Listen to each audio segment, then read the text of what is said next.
Section ने पूरे हिंदुस्तान की रियल एस्टेट सेक्टर का बट्टा बैठा दिया और 10 साल से रियल एस्टेट सेक्टर का बट्टा बैठा हुआ है।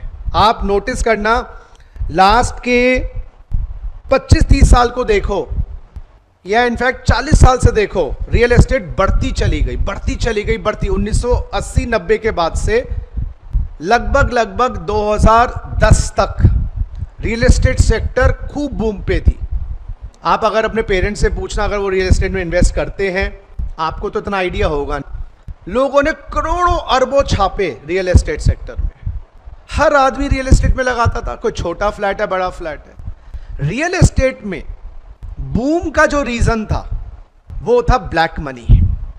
रियल एस्टेट में जो बूम का मजा आ रहा था वो सारा ब्लैक मनी खप रहा था। पॉलिटिशियंस का हो, रिलीजियस गुरुज का हो, इंडस्ट्रियलिस्ट का हो and high income earning persons का हो।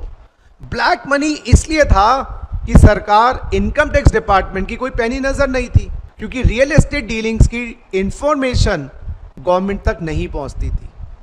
आज से 10 साल पहले की बात बता रहा हूं, तो ट्रांजैक्शंस होती थी खरबों अरबों की, इनकम टैक्स वालों के पास कोई इंफॉर्मेशन पहुंचती नहीं थी।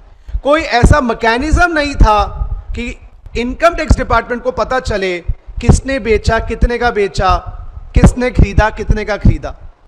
गवर्नमेंट को लगा रियल एस्टेट पर रोक लगनी चाहिए और आज से 10-12 साल पहले गवर्नमेंट ने ये सेक्शन इंट्रोड्यूस कर दिया और इस सेक्शन का जो नाम है वो है 194IA।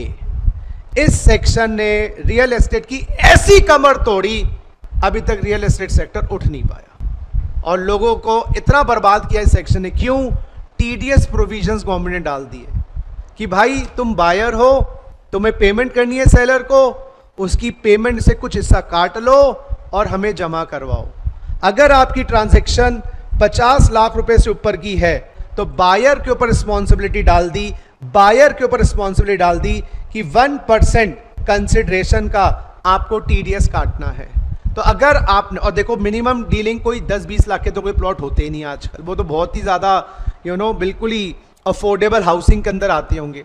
आजकल छोटे से छोटी प्रॉपर्टी भी 70-80 लाख की होती है, एक फ्लैट भी अगर लेने जाओ तो गवर्नमेंट को पता था कि छोटे मोटे फ्लैट में डीलिंग कौन करता है, गरीब आदमी ही डीलिंग कर रहा होगा। वहां पर गवर्नमेंट को चिंता नहीं है। ब्लैक मनी कहां पर है? 10 करोड़ की प्रॉपर्टी, 20 करोड़ की प्रॉपर्टी। तो अब बायर को कहा गया कि अगर 50 लाख या उससे ऊपर की तूने प्रॉपर्टी खरीदी है तो 99% कंसिडरेशन का दियो, 1% कंसिडरेशन रोक लियो।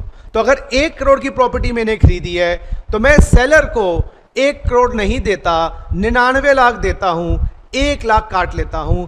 अब ये 1 लाख रुपए मैं गवर्नमेंट को जमा करवाऊंगा, सेलर की डिटेल्स दूंगा, सेलर का नाम, उसका परमानेंट अकाउंट नंबर, जमीन की डिटेल्स दूंगा, बिल्डिंग की डिटेल्स दूंगा और अपनी डिटेल्स भी दूंगा।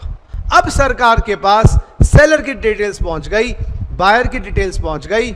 अब नंबर 2 के पैसे से अगर आपने खरीदा है तो गुप्ता जी 1 करोड़ कहां से आए? अब मेरे पास अगर मेरे पास कोई जवाब नहीं हुआ तो बर्बाद हो जाऊंगा मैं। क्यों? क्योंकि अनडिस्क्लोज्ड इनकम पे टैक्स लगता है 78% अंडर सेक्शन 115 BBE। वो 1 करोड़ रुपया जो मैंने प्रॉपर्टी में लगा दिए उसका टैक्स मुझे भुगतान 78, और अनडिस्क्लोज इनकम पे पेनल्टीज 100%, 200% होती हैं। तो लोगों ने फिर क्या किया? डीलिंग करना ही बंद कर दी, ब्लैक मनी आना ही बंद हो गया। लेकिन सर ना ही काटो टीडीएस, किसके अंकल देखने आ रहे हैं, नहीं काटो टीडीएस, बायर ना काटे, सेलर को लेकिन गाइस मुझे जब रजिस्ट्री करवाने जाना पड़ेगा प्रॉपर्टी की, रजिस्ट्रार के पास, बोलेंगे टीडीएस काटा है, बोले नहीं, बोलेंगे पकड़ो अपने पेपर, यहाँ से दफा हो जाओ, हम रजिस्ट्री नहीं करेंगे तुम्हारे नाम से। टीडीएस सर्टिफिकेट दिखाओ। काटने के बाद ऑनलाइन रसीद आती है, मुझे वो रसीद स्टैम्प ड्यूटी अथॉरिटीज़ को जमा करवानी है अपने नाम पे करवाने के लिए। और अपने नाम अगर मैंने नहीं करवाई प्रॉपर्टी, इतना बड़ा रिस्क कोई लूंगा मैं? नंबर 2 में ट्रांजैक्शन करूंगा, 1 करोड़ दे दूंगा और फिर नाम नहीं करवाऊंगा प्रॉपर्टी का। नाम के चक्कर में तो सब बदनाम है।